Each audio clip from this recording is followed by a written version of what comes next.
Oi, aqui é a Ronise e o vídeo de hoje é sobre um tema que costuma suscitar muitas dúvidas entre os escritores. Inclusive a ideia de fazê-la surgiu com a dúvida de um cliente meu de coaching. Qual a diferença entre mistério, suspense e thriller? Se você também tem essa dúvida, então fica aqui até o final e já dá um like no vídeo que é para ele ganhar força e chegar a mais pessoas. E se ainda não é inscrito no canal, aproveita e se inscreve, ativando as notificações que é para não perder mais nenhuma dica. Vamos primeiro entender um pouquinho de cada um dos três gêneros. Nas histórias de mistério, um crime é cometido, geralmente um assassinato, e é cometido fora de cena, ou seja, na maioria das vezes, antes de a história começar. E o foco da história é tentar descobrir quem cometeu o crime e por que cometeu, e também muitas vezes conseguir uma certa dose aí de justiça. Quase todas as ações da história vão acontecer depois que o crime já foi cometido. E esse é considerado o mais cerebral e o menos violento dos três gêneros, geralmente porque o crime não aparece, não é contado ao longo da história. O mistério, então, é uma história de revelação. A atividade é muito mais mental do que física. O dilema do autor de mistério é o fato de que tanto o vilão quanto detalhes do crime devem permanecer não identificados na maior parte da trama. Já em uma história de suspense, o foco está em evitar que determinado crime aconteça. Hitchcock uma vez explicou que suspense não tem nada a ver com medo, mas sim justamente nessa expectativa de que algo vai acontecer e como evitar. O protagonista, ou pelo menos o leitor, quase sempre sabe qual é o vilão, e o papel aí nesse caso do personagem é justamente evitar, pará-lo antes que ele cometa o seu crime.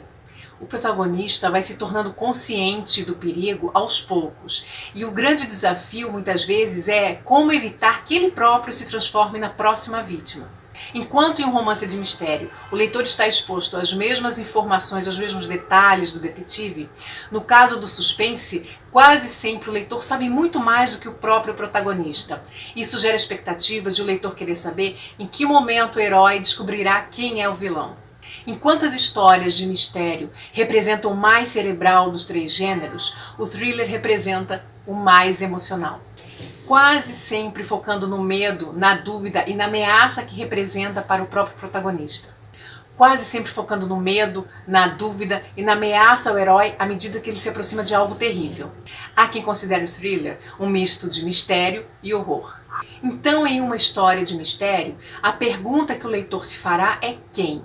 Quem cometeu aquele crime? E ele vai descobrindo aos poucos, juntamente com o detetive.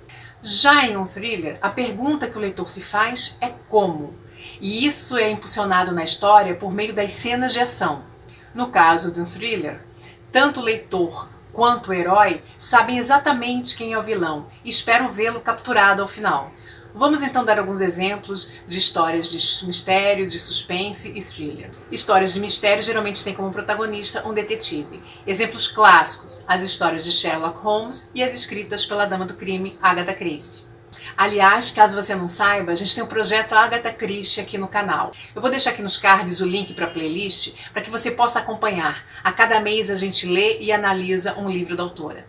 Exemplos de livros de suspense. Garota Exemplar, de Gillian Flynn, e A Garota no Gelo, de Robert Brinson. Exemplos de thriller. O clássico O Espião que Veio do Frio, de John le Carré, e o mais atual, O Silêncio dos Inocentes, de Thomas Harris, que inclusive tem a sua versão cinematográfica que fez imenso sucesso.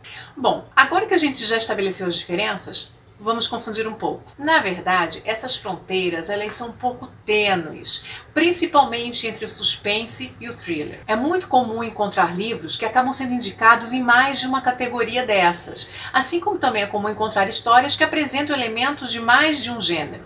Então, aproveite essas categorizações, essas diferenças entre os gêneros e utilize-as a seu favor, nunca como uma camisa de força. Te espero no próximo vídeo.